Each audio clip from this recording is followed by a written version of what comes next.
या ऐतिहासिक क्षणाची आपण वाट पाहत होतो. नगरामध्ये अभिवादन करूया.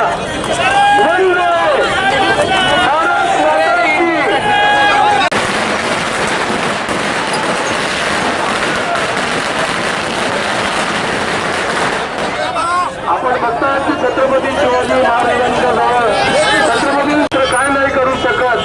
त्याने पाकिस्तानच्या दाड्यातून आपल्या जवानाला सही सलामत डॉक्टर सुभाष भामरे यांनी परत आणलेलं आहे. अनुपजी अग्रवाल, गुलामन अप्पा गवळी, संजय शर्मा, बापूसाहेब गोपाळ गेले, भाजपचे सर्व पदाधिकारी त्यांनी भारत माता की, भारत माता की.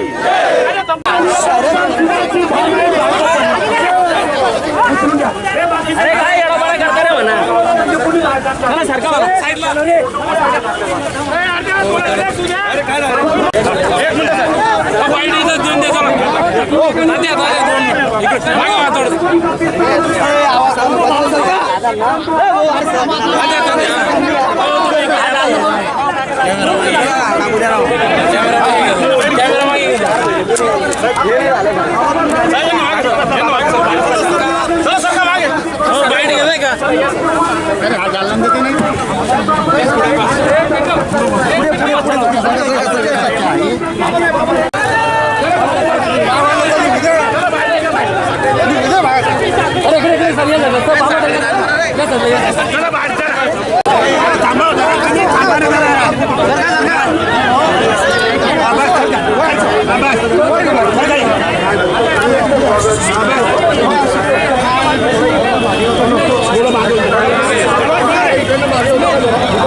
मनीष भाऊ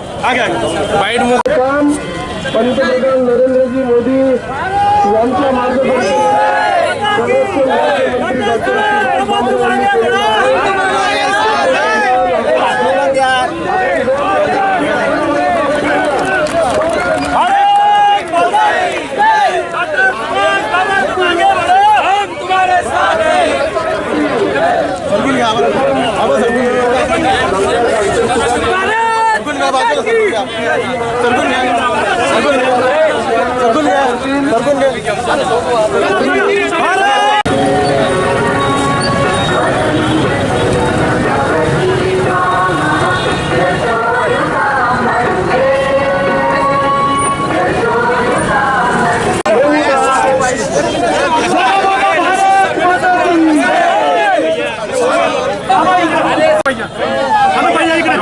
बांधवांना आणि बंधू भगिनींना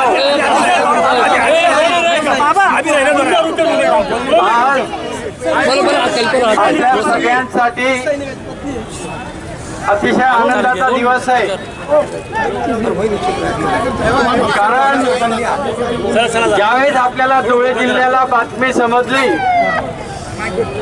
की चंदू चव्हाण पाकिस्तानच्या ताब्यात आहे आणि त्याच्यामुळे प्रत्येक नागरिकाचा काळजाचा ठेका तुटला आणि म्हणून या 4 महिन्यात मी जेव्हाही धुळ्यात यायचो, महाराष्ट्रात यायचो, मग लहान असो मोठा असो प्रत्येकाची एकच मागणी होती, चंदू केव्हा येणार.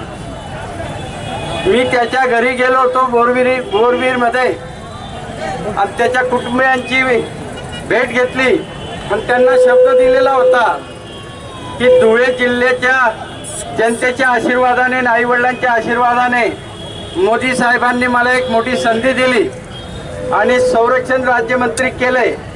आणि जेव्हा चंदू चव्हाण पाकिस्तानच्या ताब्यात गेला हे समजलं तेव्हा मोदी साहेबांनी स्वतः याच्यात लक्ष घालून मला सूचना दिल्यात आणि मोदी साहेबांच्या नेतृत्वाखाली, पर्रिकर साहेबांच्या नेतृत्वाखाली सातत्याने 3-3.5 महिने काय पाठपुरावा केला मी त्याविषयी सविस्तर बोलू शकत नाही. पण एवढं निश्चित सांगतो, आपल्या सगळ्यांच्या प्रेमामुळे दुर्दम्य आशावाद होता आणि म्हणून आम्ही सगळेच त्याच्या मागे लागलो. संरक्षण मंत्रालय असेल किंवा आपलं परराष्ट्र खातं असेल, सुषमाजी असतील किंवा आपले तिकडे अँबॅसेडर असतील, या सगळ्यांच्या प्रयत्नाने आज चंदूला आपण सुखरूप आणू शकलो आणि आज त्याच्या घरी बोरविरलला त्याच्या कुटुंबियांच्या ताब्यात देतो की दिलेला शब्द आम्ही पाळलेला आहे.